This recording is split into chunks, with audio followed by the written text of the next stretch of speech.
Hi everybody, it's Bloody and Swirl One. It's a chilly night tonight. I mean, it's really cold. I'm making this video as a part 2 to my video I made a month ago entitled Brainwash, Drinking Kool-Aide Mixed with Cyanide. I uploaded that video after I got inspired by an incident. I saw on YouTube one of my subscribers who I love dearly. She was being verbally abused by several guys on a channel who were attacking her viciously and calling her hood rat, baby mama, other horrible names. These brutes were calling her this, and she's a very polite person, and they got even meaner because she was polite. They enjoyed, it was entertainment for them to attack her. And she's not in any of the stereotypes. She's not. But they attacked her anyway, and that kind of upset me seeing that. And I've been attacked by trolls as well and called hood rats and baby mamas, and I probably lived in projects with 7 kids, by 7 different men. I've been called those things too on YouTube by the trolls. And I'm not in those situations at all. But those brutes are not new to me. In fact, I have been around misogynistic women haters my entire life. I mentioned that before on my part 1 of this video, Brainwash. I've encountered them my entire life. Many women have been bamboozled.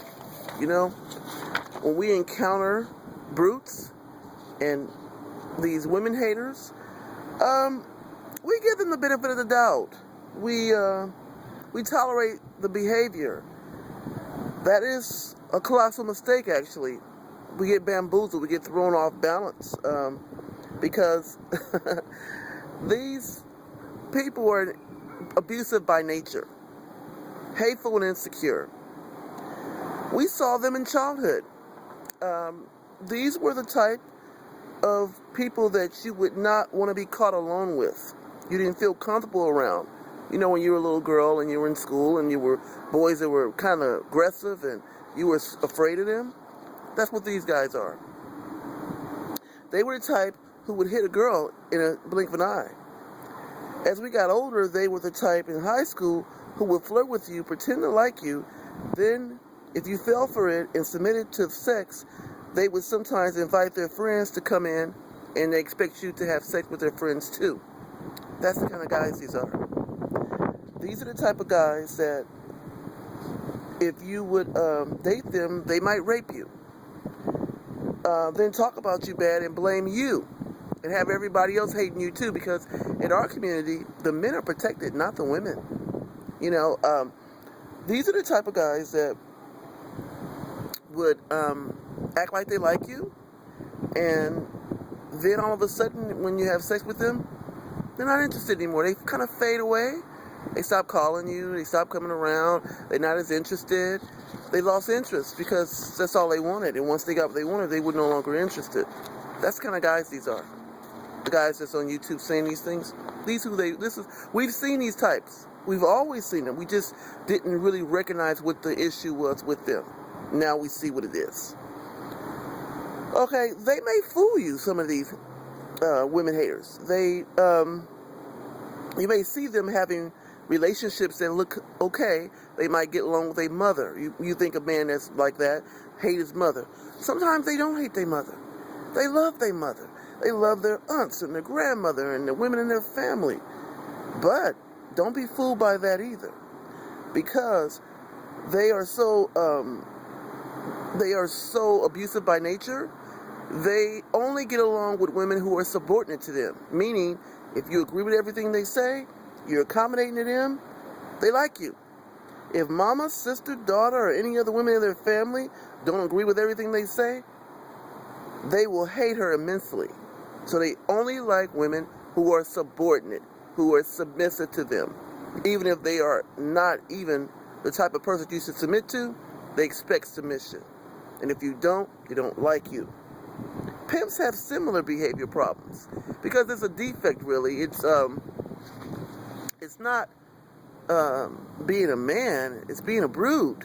It's not normal. Guys who are secure within themselves and want an equal relationship, they don't have this behavior. My man doesn't act like this. So this is not a man thing. It's a defeated man thing, really.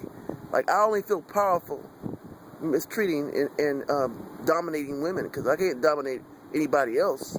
You can't dominate people in business. So this is your way of feeling powerful. Okay?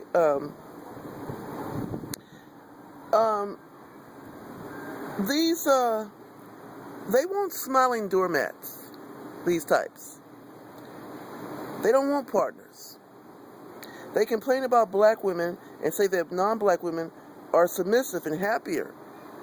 But the truth of the matter is, the women that are non-black, who are very submissive and very smiling face happy, they usually have been very protected by their men, of their community, and they've also been taken care of. Usually their men are breadwinners. Their men are the ones who pay the bills and take care of them.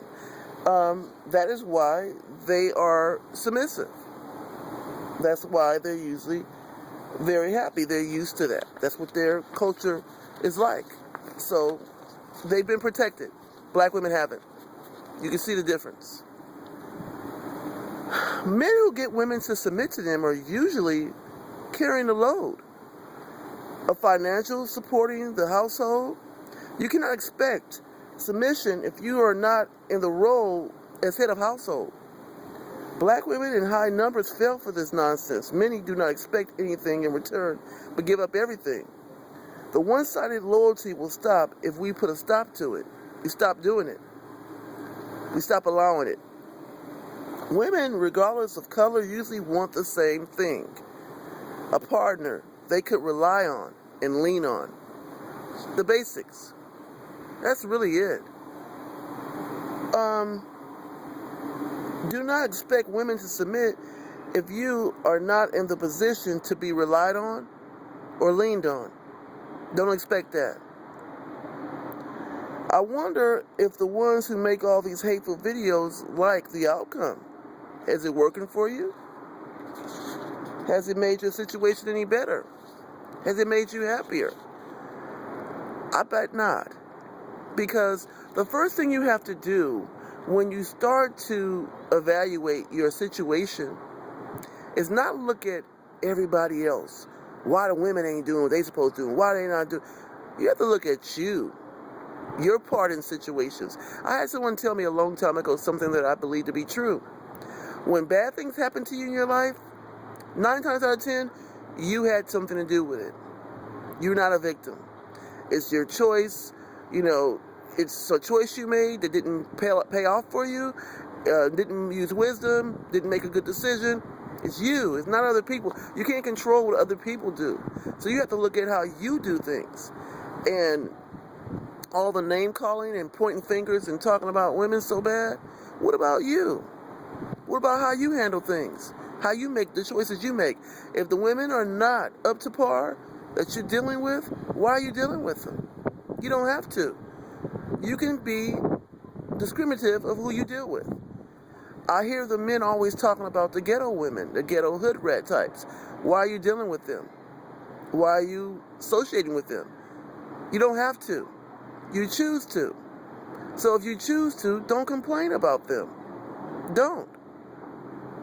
So I just wanted to make this part 2 to Brainwash. I'm making it a lot shorter. I could make it a lot longer, but I'm not. Because I just wanted to give some people some food for thought who have contacted me. I've gotten so many messages about this video, from trolls to regular people who were just having a lot of opinions about what I had to say. And I will visit this topic periodically because it is very important to me that we start to be honest about some of the darkness that we're seeing on YouTube and how ugly it is. Because it is ugly. And it has actually spilled out in society in many ways.